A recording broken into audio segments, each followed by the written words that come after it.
We are live with Bradley Skeete. Bradley, how you doing? I'm all good, mate. All set for October 22nd? I'm ready to go, yeah. Just do a quick Q&A with you then. Let's kick off. You're 2 weeks away now from the title defence against Shane Singleton. How has camp gone so far? Yeah, spot on. Had some great sparring, done plenty of rounds, got loads of rounds in the bank. Just this the last hard week now. So we're just getting ready now, just brushing up on a few last things and then ready to go. Obviously, when you beat Sam Eggington, great win by the way. We was all buzzing watching that. And did that go to plan? Was that everything that you wanted to happened in that fight? Yeah, we know Sam was tough, strong fighter. In the build-up, we was watching tapes of him from his past fights, and we knew he was strong, we knew his game, and going into his backyard up in Birmingham on a rival promoter's show, we knew it was going to be hard. But the work I put in the gym, the sparring I got, everything went spot on. I heard that Andy Ayling was supposed to buy you a watch. Am I right? Yeah, that was the deal. I can't see a watch on you, Bradley. Nah, What's going on? Still waiting. Where's the watch? And it's back in March, so I'm sure he'll live up to it, and I'll get my watch. But I'm still waiting. He needs to hurry up though. This is my first defence now, so I'm sure he'll do it though. So Singleton's got one career defeat, and that was to Sam Eggington. I'm thinking triangle theory here. Do you read into that much? You can't really read into it because styles make fights, but it's a confidence boost. If I was going in the ring with someone who knocked me out, and I was boxing the person who gave him a boxing lesson, so to speak, you'd got that in the back of your head. But I'm just going in there being me. I know the best me beats the best Shane Singleton, so that's what I'm going in there to do. And what's your priority now? Is it 3 defences of the British title? Yeah, that's it. My aim is to win the British title, and now I've got it. I want to win it outright. I just seen today that I've been ranked number 5 with the IBF, and so I've jumped from 7 to 5. I'm 6 with the WBO, so I'm in the top 10 with 2 world organisations. So I know a world title fight is around the corner, but my main goal is to win that British outright, and who knows, next year we could have a big year. And we'd love to see that. So you're on that massive Cardiff show. There's a few fights on that night. Liam Williams against Ahmet Patterson. Is that one you're excited about? Yeah, that's a real good fight. I was on the last Cardiff bill when Williams boxed Gary Corcoran, another Londoner. So yeah, it was a great fight, and Liam done really well. People was questioning him about during the rounds. He's never been past so many rounds, and that his hands injuries, but he boxed really well that night. And Corcoran done great. I was sparring him for the build up to that fight, and he was looking great in the gym, and it was a great fight. But I'm sure Liam and Patterson will put on another great fight up in Cardiff. And who are you picking to win that great fight in Cardiff? I went against Williams last time. I said Corcoran, so I'm going to go with Williams this time. You saw him pick up Young Boxer of the Year last night as well. Yeah, so yeah, that's a good sign. Doing really well.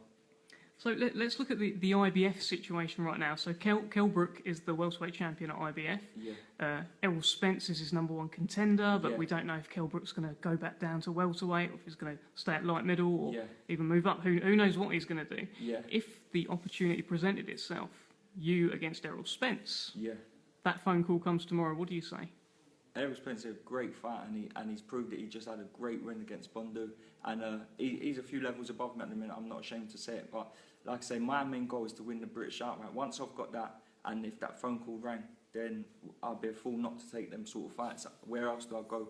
I've got the British. Once I've got the British outright, and where else I've got to go, I'll be looking at them sort of fights. So why not? I still say it now. My style, I can mix it with any of the welterweights and give them problems. So why not? And what about Jesse Vargas? He's fighting Manny Pacquiao. He's the WBO champion, and you're well ranked with the WBO too. Yeah. What are your thoughts on that fight? If that's the route I was looking at, to be honest, if you look through all the champions, you've got Keith Thurman, you've got Danny Garcia, obviously Kell Brook, and who else? Danny Garcia's a champ. Yeah. Garcia, Thurman, Vargas. Vargas. Yeah. Vargas, no disrespect, I'd say he's the weaker out of the bunch. So he's just come up to welterweight, not been a long welterweight. He's come up from light welterweight. I'm massive for the weight. I'm big for the weight. So I'm ranked high with the WBO. So that is the route I'll be looking to take, if anything. And at the moment, the way it is in boxing, you just never know when these opportunities are going to pop up. Exactly. I was hearing the other day that Danny Garcia, Sam Eggington was offered the Danny Garcia fight, and you've just beaten Sam Eggington. Yeah. So supposedly that happened. If that was me, I would have took. I don't know about the money situation, or the money was a bit. Yeah, I heard it's quite a low offer. If I was in his position, I would have took it, because where's he going if I could get a world title fight, coming off no belts and coming from a defeat? So, well, he had a win, but I would have took that fight if I was in his shoes. But there you go. When an opportunity comes, it might not come again. So I think once your name's there and you're getting calls to fight for world title, I think you should take it. 2017, is that going to be a big year for Bradley Skeete? What you got in store for us? Definitely. Like I say, 2017, I want to have the British outright, I want to win that outright, and then crack on then and start mixing that world level. I want to mix that world level, definitely. I think I belong there. I think I can give, like I say, I can give any of the welterweights trouble. So definitely 2017, I'm expecting a massive year and getting a big fight. And out of the world champions currently, we just named them. What do you think would be the best route for you? I think the WBO, if anything. But like I say, if the opportunity come with any of them, I would jump at it. But yeah, I think I hold the WBO European belt, and that's got me the ranking I've got with the WBO. So I think that's the route I'll be taking. We've got a few questions coming here as well now because we're live. So we've got Jimmy Croxon who's asking, where is the best venue you want to box at? So in the future. I've been out to Vegas before to see Mayweather fight, and yeah, the MGM was a great venue. But being home in London, I'd love to box that, sell out the O2 and have a world title fight there. Maybe one around the corner, that one, Bradley. Since being a champ, this is from Raymond Bush, since being a champ, you're British champion now, has it given you that extra sort of aura of confidence? Yeah, definitely. Yeah. Being a champion and just being in the gym and being around great fighters we've got in the gym, I feel like I'm somebody now. I remember growing up, coming in the gym when I just joined the gym and Sam Webb had his British title, and I remember it used to be a buzz in the gym, and even going around to other gyms sparring and that, because I was with the British champion, I felt like I was the man sort of thing. So just being around Sam with his British title, and now that's me, I've got the British title, so I've got that buzz around me. And who are your boxing heroes, Bradley? I grew up, Prince Nazim was the main one, and it was funny, I was yesterday at the Boxing Writers, I was sitting on the table with Brendan Ingle, and it was mad just to have a conversation with him, and he was talking to me, and for him to know who I was, and it was mad for me, because I was telling him how I used to grow up watching Naz and him and that, and yeah, it was just mad. So Naz is the main one. And what about active boxers? Is there anyone out there at the moment performing that you think, oh wow, this guy, I want to be this guy? I'll just be myself. Yes, good answer, Bradley. To say they want to be like me, but I think that the people like Lomachenko coming through, and I boxed in the World Junior Championships with him, and from there he stopped everyone. Every fight he had 5 fights, and he stopped everyone. He boxed the Cuban in the final and stopped him, and from then I remember saying, oh, he's going to be special now. Now he's like a 2-weight world champion, only like 7-8 fights he's had, so he's a great fighter. We've got his fight against Nicholas Walters coming up on Box Nation. Who's your pick for that? Is it an obvious one? Lomachenko, yeah, but that's a dangerous fight. Walters, obviously, we've seen him on Box Nation before, and he's a great fighter too, strong. So yeah, I think it'll be a good fight, but I'll go Lomachenko for that one. He is a massive puncher.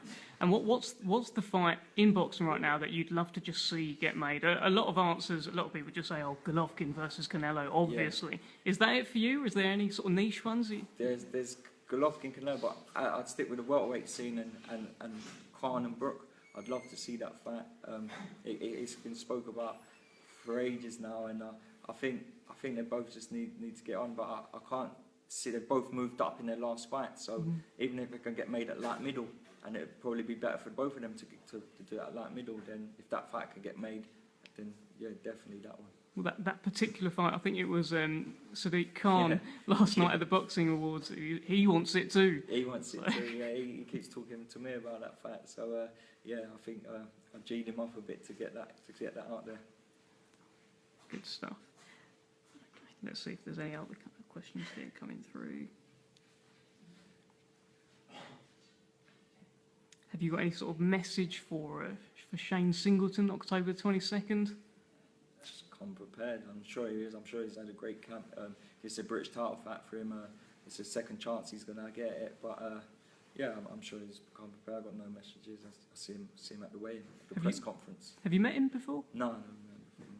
So how does it work with opponents like that? Do you do your research? Does Al do his research? Does he go away behind the scenes? Or? Yeah, we don't.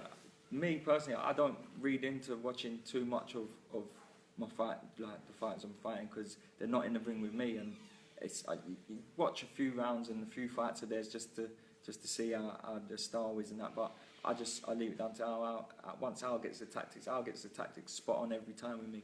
So yeah, I just put my trust in him. He goes away, watches them, and he's the same. He don't watch loads. He just watch a few rounds here and there. We get our tactics spot on every fight. So yeah, we just work on being the best I can be.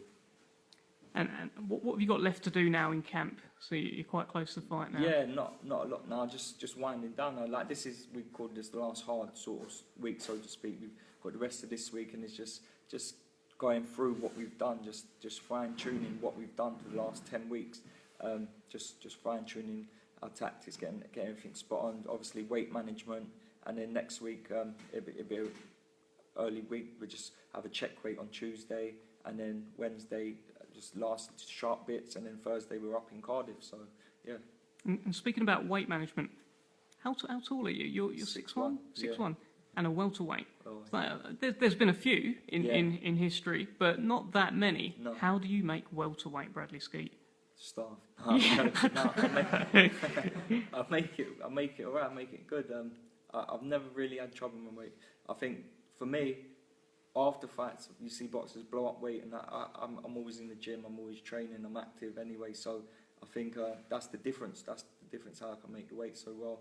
I'm always training. I'm always in the gym, and that just eat right. I've got a great nutritionist. I eat right. I train hard, and obviously the last few pounds getting off is not easy, but it's something every boxer has to go through. So I'll make it comfortable and rehydrate, plenty of time to rehydrate, and then I'm just as big in the ring. It's not like in my performances ain't getting hindered from it. I'm fine. Could you see yourself stepping up anytime soon? I've always said if it's a danger to me, and I would know myself, if I start coming in the gym and not myself and drained and things like that, then I know it's time to. I'd never damage my health and risk losing a fight, making weight bad, than rather stepping up. But for now, like I say, I've got the British title welterweight. I want to win it outright. I'm ranked as a welterweight in the world, so I can't see myself moving up anytime soon. Got a few comments here. So there's someone called Peter Stone who's tagged in Andy Ayling. Do you know Peter Stone? Yeah. Is he with us now? No. Okay. He's tagged in Andy Ayling saying, make sure his next one is in London. I'm skint.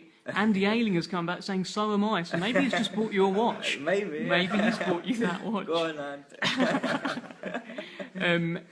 Is there a specific watch you're after, Bradley? Rolex, Rolex. Andy, you're watching, you're listening, it's going to be a Rolex. Deal. We've got it on tape to us on IFL as well.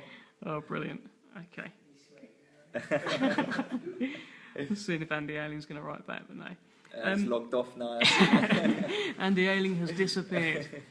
Okay, and finally, any message for the fans? Tune in October 22nd? Yeah, 22nd of October. Make sure you tune in. Subscribe to Box Nation.